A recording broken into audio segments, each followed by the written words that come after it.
On the shattered fields of Epsilon 7, where smoke stained the sky red and silence clung to the ruins of war, one human made a choice that no one else dared. When every soldier, human, alien, and ally alike, turned their backs on a broken warrior, Lieutenant Marcus Chen did not. He lifted the paralyzed alien onto his shoulders, defying orders, prejudice, and death itself. What began as an act of compassion would become the spark that changed the fate of civilizations. The abandoned warrior. The sulfurous winds of Epsilon 7 carried the stench of burnt ozone and melted armor across the devastated battlefield. Lieutenant Marcus Chen pulled himself from beneath a destroyed hover tank, his exosuit's life support systems barely functioning after 12 hours of continuous combat. The hegemony forces had retreated, but their scorched earth tactics had left nothing but ruins in their wake. Marcus surveyed the destruction through his cracked visor. Bodies of various allied species littered the ground among the twisted metal and still burning debris. The coalition forces had won this battle, but at a terrible cost. His comm unit crackled with evacuation orders. The remaining forces were pulling back to the secondary defensive line before the hegemony could regroup. He picked his way through the wreckage, searching for survivors from his unit. A faint energy signature caught his attention. His scanner indicated life signs, weak but stable, coming from beneath a collapsed communication tower. Marcus rushed over and began clearing the debris with his suit's enhanced strength. What he uncovered made him pause. A Zalathi warrior lay, trapped beneath the twisted metal beams. The alien's distinctive blue-scaled skin was scorched in places, and dark purple blood seeped from multiple wounds. The Zalathi's forearms were pinned, and their serpentine lower body was crushed beneath. Heavy debris. Their large, multifaceted eyes flickered open as Marcus approached, reflecting his image in dozens of tiny fragments. Marcus activated his emergency beacon, calling for medical evacuation. The response was immediate and harsh. Negative on that. Evac request, Lieutenant. We don't have resources to waste on Zalathi casualties. They wouldn't do the same for us. The words hit Marcus like a physical blow. He switched channels, trying other units, even calling in personal favors. The responses were all variations of the same theme. The Zalathi were valuable allies when they were fighting, but their secretive nature and refusal to share their advanced technology had bred resentment among the other coalition species. Leave me, human, the Zalathi warrior spoke, their voice a melodious whisper despite the obvious pain. Your kind have no obligation to one such as myself. My own people have not come. I am already forgotten. Marcus looked down at the wounded warrior, then at his retreating allies in the distance. Everything about his training told him to follow orders, to evacuate with his unit. The Zalathi were notorious for their isolationist policies. They fought alongside the coalition but never truly with them. They shared no medical data, no cultural exchanges, nothing that might help other species understand or treat them. But Marcus saw something else in those multifaceted eyes. He saw fear, pain, and a resignation that reminded him too much of his own soldiers when they thought hope was lost. He made his decision. What's your name? Marcus asked, already working to carefully extract the warrior from the debris. I am Commander Vexara of the 3rd Celestial Guard. You waste your time, human. My injuries are beyond your medical knowledge. Maybe, Marcus grunted, lifting a heavy beam. But I've never been good at following suggestions. My name's Marcus, and I'm going to get you out of here. Using his suit's remaining power reserves, Marcus managed to free Vexara's upper body. The Zalathi's 4 arms were badly damaged, 2 of them completely useless. The lower serpentine body was worse off, with several sections of scales torn away and what looked like a fractured spine equivalent. Can you move at all? Marcus asked.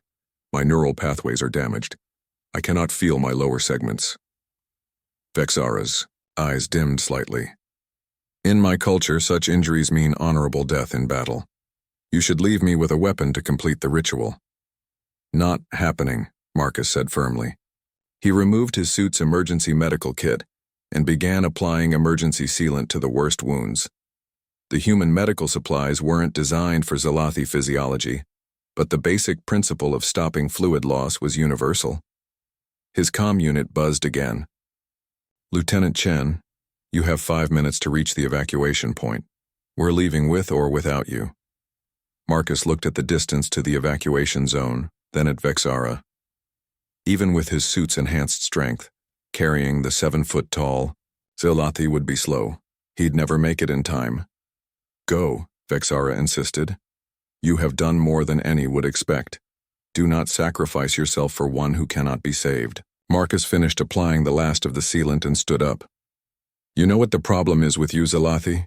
You're so focused on honor and isolation that you've forgotten what it means to have someone give a damn about you. He reached down and carefully lifted Vexara, using a modified carry hold that distributed the alien's weight across his suit's frame. The Zelathi commander was heavier than expected, and Marcus's power readings immediately dropped into the red zone. You fool, Vexara whispered. You'll kill us both. Maybe, Marcus admitted, beginning to move toward the evacuation point. But at least we'll go down swinging. Besides, I've got a feeling you know something about this sector that might be useful. Call it human intuition. Vexara's eyes widened slightly. Marcus had guessed correctly. The Zelathi commander did possess crucial intelligence about the hegemony's movements, information that they had been carrying to the coalition command when their unit was ambushed. As they moved through the battlefield, Marcus's comm unit lit up with angry messages. His commanding officer was furious, threatening court-martial. Other units reported his position to command, noting he was carrying unauthorized cargo.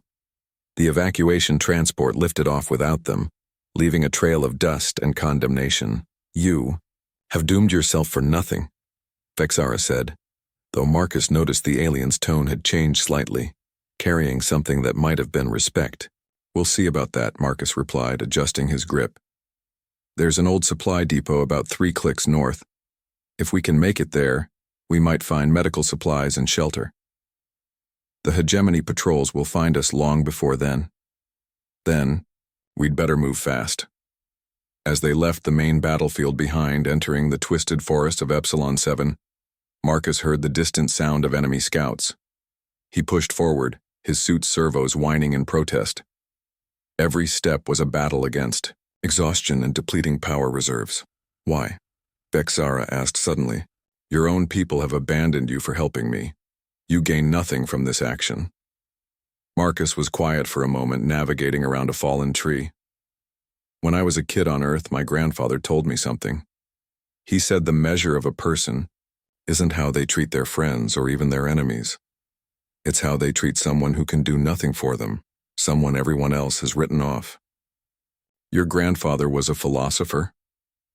No, Marcus chuckled despite their situation. He was a paramedic, spent his whole life saving people others thought weren't worth saving.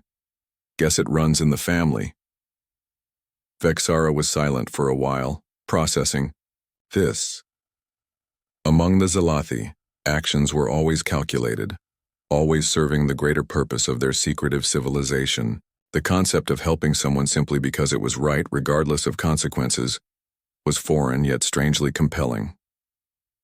As they continued through the forest, Vexara began to speak, sharing small pieces of information about safe paths and hegemony patrol patterns. It wasn't much, but it was more than any Zelathi had ever voluntarily shared with another species. The sound of pursuit grew closer. Marcus's suit finally gave out, the power cells completely drained. He set Vexara down gently against a rock formation and removed his helmet, breathing in the thin atmosphere of Epsilon 7. Now we make our stand, he said, checking his rifle's charge. You could still run. Without me, you might escape. Marcus looked at the Zelathi commander and smiled. Where's the fun in that? Besides, someone needs to hear whatever intelligence you're carrying. Might as well be me. As the first hegemony scouts appeared through the trees, Marcus took position in front of Vexara, rifle raised. He didn't know if they'd survive the next few minutes, but he knew he'd made the right choice. Sometimes that was enough. The unlikely bond, the hegemony scouts moved through the undergrowth with practiced precision, their biomechanical forms adapting to the terrain with unsettling efficiency. Marcus counted 6 of them, their weapon limbs already charging with deadly energy. Without his powered suit, he was just a human with a rifle against enemies that had conquered half the galaxy. "Marcus," Vexara whispered urgently. "There is something I must tell you. My upper right arm still has some function. If you can reach my emergency kit, there's a device." A plasma bolt seared the air inches from Marcus's head, cutting off the conversation.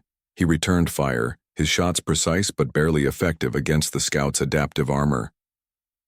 The hegemony forces spread out, attempting to flank their position.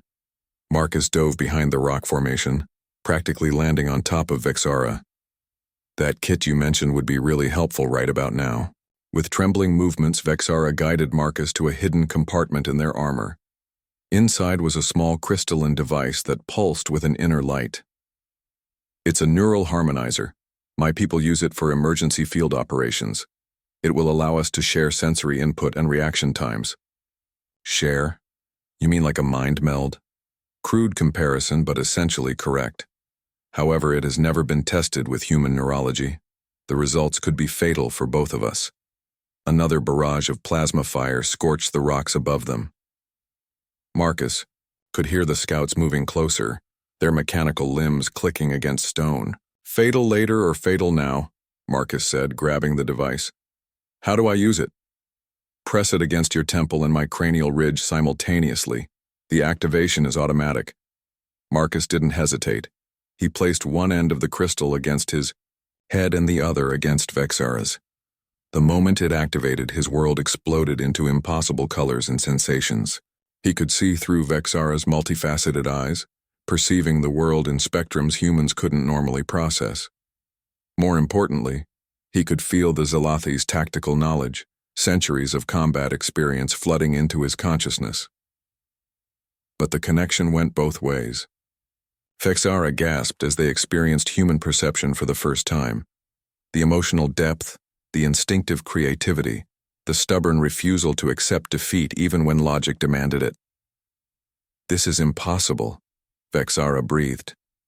"Your species thinks in chaos yet finds patterns within it." "Save the analysis for later," Marcus said, though he was equally amazed.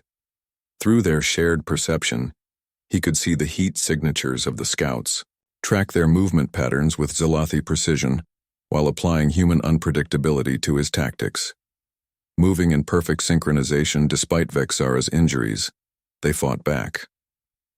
Marcus's shots were now guided by alien tactical knowledge, finding weak points in the hegemony armor he couldn't have known existed.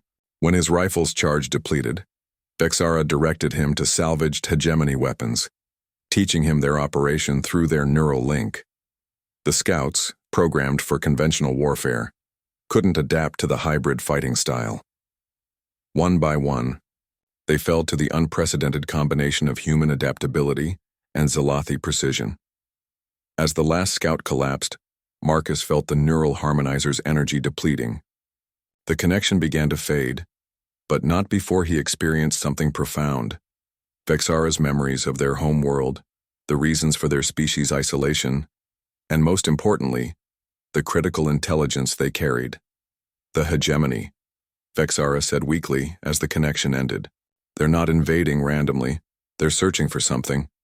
Ancient technology buried on worlds throughout this sector." "What kind of technology?" "The predecessors. The race that came before all of us. My people have been guarding their secrets for millennia, but the hegemony somehow learned of their existence." Marcus helped Vexara to a more comfortable position, his mind reeling from the implications. "That's why your people stay isolated. You're not being xenophobic, you're protecting everyone. The predecessor technology could reshape reality itself in the wrong hands. We thought keeping it secret was enough, but we were wrong. The hegemony must have found partial records somewhere. And Epsilon 7 has one of the largest caches, hidden in the northern mountains, protected by automated defenses that make the hegemony look primitive. If they find it..." Marcus understood immediately. The entire war could shift in an instant. "We need to warn the coalition. They won't believe you. And my people won't confirm it. They'd rather die than reveal the secret. Then we'll have to do something about it ourselves." Marcus looked at their meager supplies and damaged equipment. But first, we need to get you mobile. You mentioned ancient technology. Is any of it medical? Vexara's eyes shifted, a gesture Marcus now recognized as surprise. There is a predecessor site 2 kilometers north. A small one, abandoned and mostly harmless. It might have medical facilities, but Marcus, no non-Zalathi has ever entered such a place. First time for everything. Can you guide me? The neural harmonizer has a few minutes of power left. If we use it sparingly, I can share the knowledge you'll need. They spent the next hour moving carefully through the forest, using the harmonizer in short bursts to navigate hegemony patrols and environmental hazards. Each connection deepened their understanding of each other. Marcus learned that Vexara had argued against isolation, believing that unity with other species was the only way to protect the predecessor secrets. Vexara discovered that Marcus had lost his entire family in the early days of the hegemony invasion, yet still fought to protect others. The predecessor site was hidden beneath a natural cave formation, its entrance sealed by technology that looked like ordinary rock. Vexara guided Marcus through the unlocking sequence, a complex series of touches and sounds that no single species could have accidentally discovered. Inside, the walls came alive with soft bioluminescent patterns. The air was perfectly preserved, carrying a faint scent that seemed almost familiar yet completely alien. Marcus supported Vexara as they moved deeper into the facility, following corridors that curved in ways that challenged three-dimensional thinking. The medical bay, when they found it, was a sphere of crystallized light. Vexara instructed Marcus on how to activate it, warning that the process would be painful for both of them. The predecessors didn't see species the way we do, Vexara explained. To them, all consciousness was one, simply expressed in different forms. Their healing technology doesn't just repair, it optimizes, finding the best aspects of whatever genetic material is present. Meaning, when I enter the healing sphere, it will detect your genetic pattern as well, since you've been carrying me.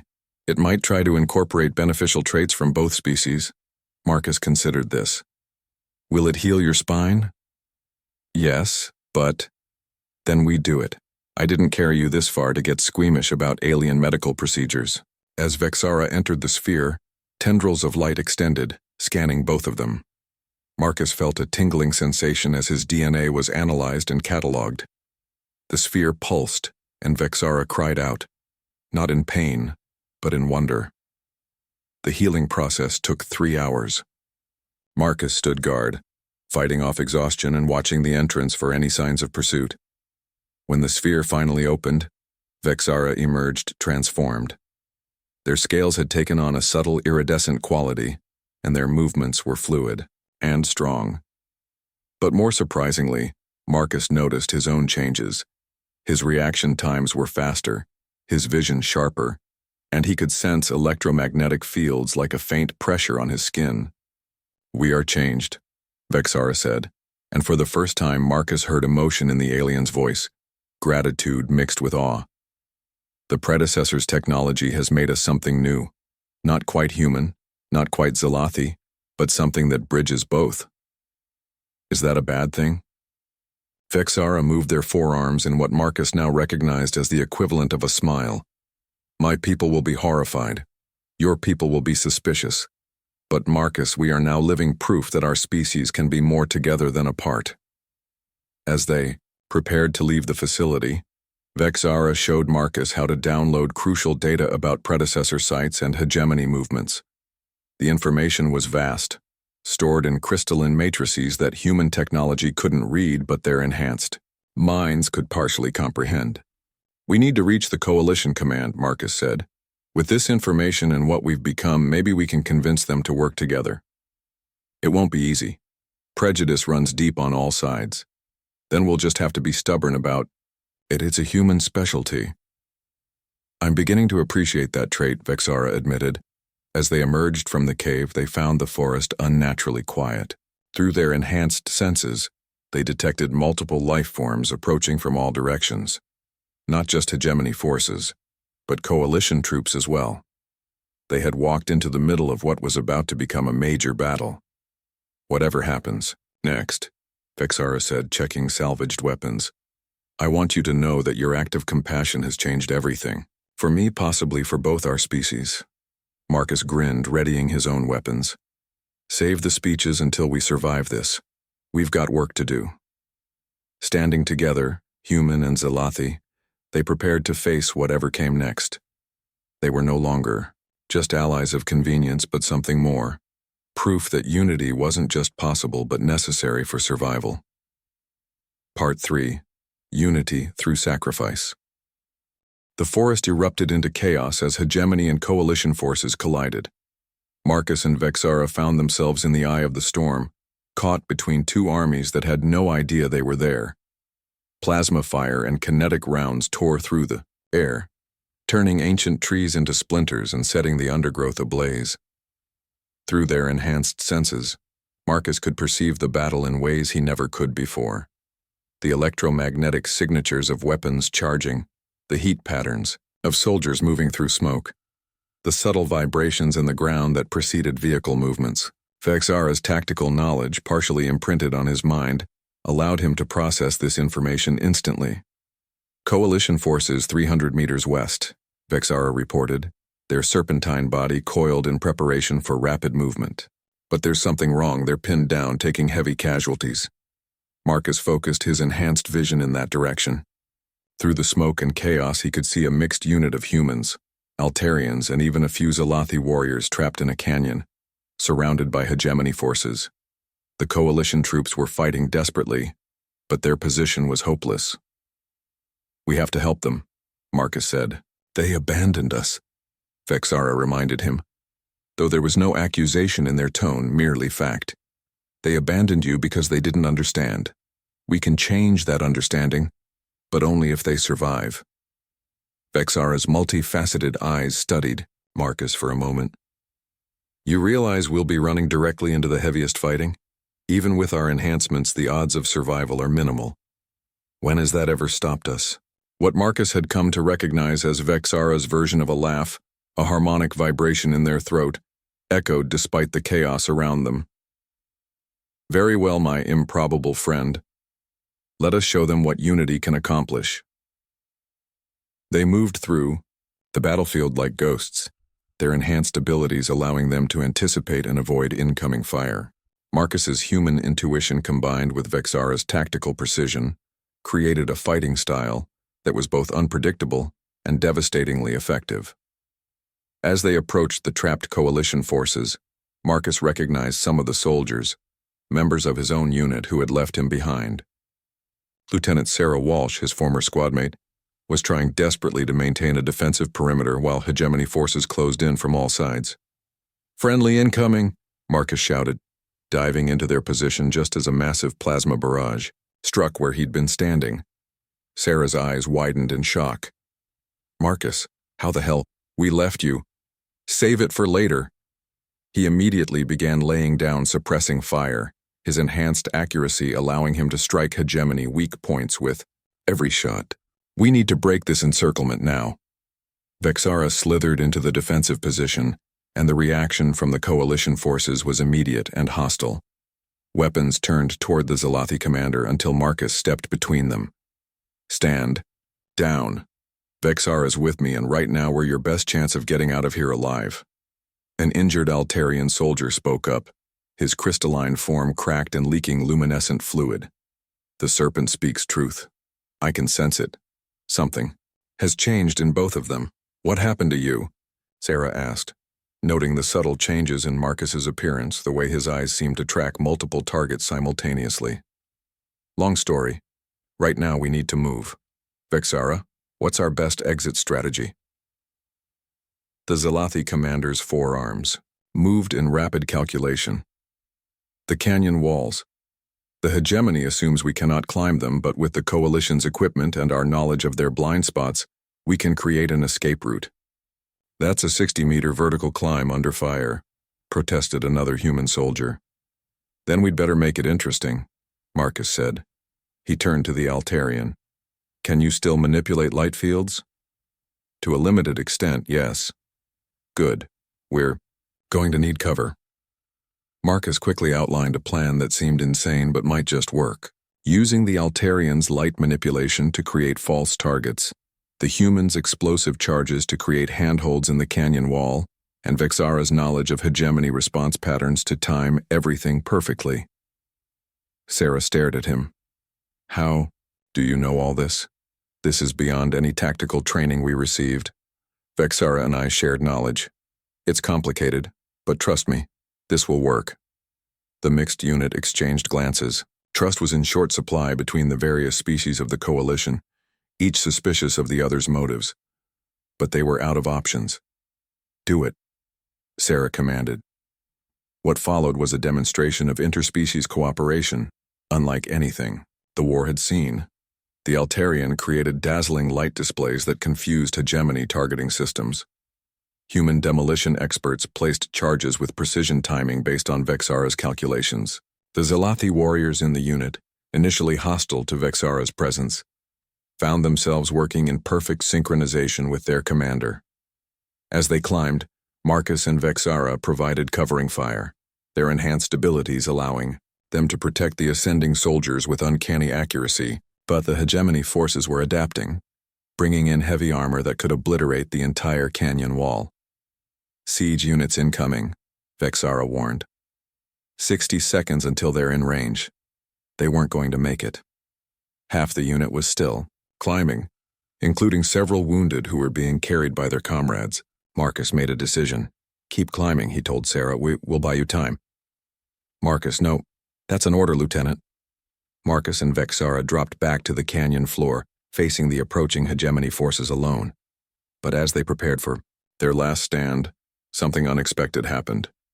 3 Zelathi warriors dropped down beside them, weapons ready. Commander Vexara, one of them said formally. We stand with you. 2 humans rappelled down as well, followed by an Altarian who had stayed behind. Can't let you have all the fun, Chen, one of the humans said with a grim smile. They formed a defensive line, 7 soldiers from 3 different species, facing an enemy force that outnumbered them 50-1. But something had changed. The shared danger, the willingness to sacrifice for each other, had created a bond that transcended species. Marcus felt Vexara activate the neural harmonizer one last time, but instead of connecting just the 2 of them, the device's field expanded, touching all 7 defenders. For a brief moment, they all experienced each other's perspectives, fears, hopes, and determination. The Altarians' deep connection to light and beauty, the Zelathi's burden of protecting ancient secrets, the humans' chaotic but indomitable spirit. When the connection faded, they fought as one unit. Not human, Altarian, or Zelathi, but something new. The hegemony forces, programmed to exploit the divisions between coalition species, couldn't adapt to this unity. The battle was fierce. The small group used every advantage of terrain and technology, every trick and tactic from their combined cultures. When the Altarian fell, wounded by plasma fire, a Zelathi warrior risked everything to pull them to safety. When human ammunition ran low, the Zelathi shared their energy weapons without hesitation. Above them, the rest of the unit had reached the canyon rim. Sarah's voice crackled over comms. We're clear, fall back now. Negative, Marcus replied, watching massive hegemony reinforcements approaching. If we retreat now, they'll pursue and catch you in the open. We hold here. Chen, that's suicide. Vexara took the comm unit. Lieutenant Walsh, what your soldier isn't telling you is that we've discovered the location of multiple predecessor sites. The intelligence must reach Coalition Command. Go. Now. There was a pause, then Sarah's voice, thick with emotion. Understood. We'll make sure your sacrifice means something. As the main coalition force retreated with the vital intelligence, the 7 defenders prepared for the end. But they had underestimated the impact of their stand. Throughout the battlefield, coalition forces had witnessed their defense through battlefield sensors and combat feeds. The image of 3 species standing together, willing to die for each other, spread like wildfire through the communications network. A squadron of Altarian strike craft, who had been holding back to preserve their forces, suddenly dove into the battle. their crystalline forms blazing with righteous fury as they provided air support. A unit of human Marines, who had been ordered to maintain position, broke ranks and charged toward the canyon. Most surprisingly, a full battalion of Zalathi warriors, who had been maintaining their traditional isolation from the battle, surged forward with a battle cry that hadn't been heard in centuries, the call of the United Guard, from an era when the Zalathi fought alongside other species as brothers. The hegemony forces, faced with this unprecedented united response, found their tactical algorithms failing. They had been designed to fight a divided coalition, exploiting mistrust and different combat doctrines. Against a truly unified force, they began to falter. Marcus and Vexara, still fighting despite numerous wounds, watched in amazement as coalition forces poured into the canyon from all directions. What had started as a last stand by 7 soldiers had become a turning point in the war. The battle raged for 3 more hours. When the dust settled, the hegemony forces had been routed, suffering their first major defeat since the war began. But more importantly, something fundamental had changed in the coalition forces. In the aftermath, as medical teams treated the wounded without regard to species, Marcus found himself in a field hospital next to Vexara. Both were badly injured but alive, surrounded by the soldiers they had inspired. Sarah Walsh stood beside his bed, tears streaming down her face. "You stupid, heroic bastard, you changed everything." "Not just me," Marcus said weakly, reaching out to grasp one of Vexara's hands. "We all did it together." A Zalathi elder approached, one of the highest-ranking members of their military. They looked at Vexara with an expression that might have been pride or concern. "Commander Vexara, you have broken our most sacred laws, sharing our knowledge with outsiders." "I have, Elder. I await judgment." The elder was quiet for a moment, then spoke loudly enough for all to hear. "Then let the judgment be this. You have shown us that our isolation was not strength, but weakness. From this day forward, the Zalathi will share our knowledge freely with our allies. The Age of Secrets is over." The medical bay erupted in cheers from multiple species. Marcus felt Vexara's hand tighten around his, and through their residual connection, he sensed the alien's deep satisfaction. "You realize what you've started, don't you?" Vexara asked him quietly. "Yeah."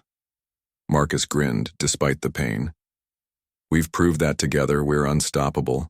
The intelligence about the predecessor sites would prove crucial in the war effort, but it was the unity forged in that canyon that truly turned the tide." The image of 7 soldiers from 3 species making a stand together became the symbol of a new coalition, one built on trust and mutual sacrifice rather than mere convenience. Marcus and Vexara would recover from their wounds, their enhanced abilities making them valuable assets in the conflicts to come. But more than that, they became living symbols of what was possible when prejudice was set aside in favor of understanding. The war against the hegemony would continue for many months, but it was no longer a war of separate species fighting a common enemy. It had become a war of united peoples, fighting for their shared future, and it had all started with one human soldier who refused to abandon a wounded alien, and one Zalathi warrior who learned to trust. In the years that followed, when historians wrote about the turning point of the hegemony war, they wouldn't focus on the great battles or the discovery of predecessor technology. They would write about the moment when humanity's stubborn compassion and alien wisdom combined to forge an unbreakable alliance. The moment when everyone refused to save the paralyzed alien warrior, except one human soldier who knew that sometimes the greatest victories come from the smallest acts of kindness.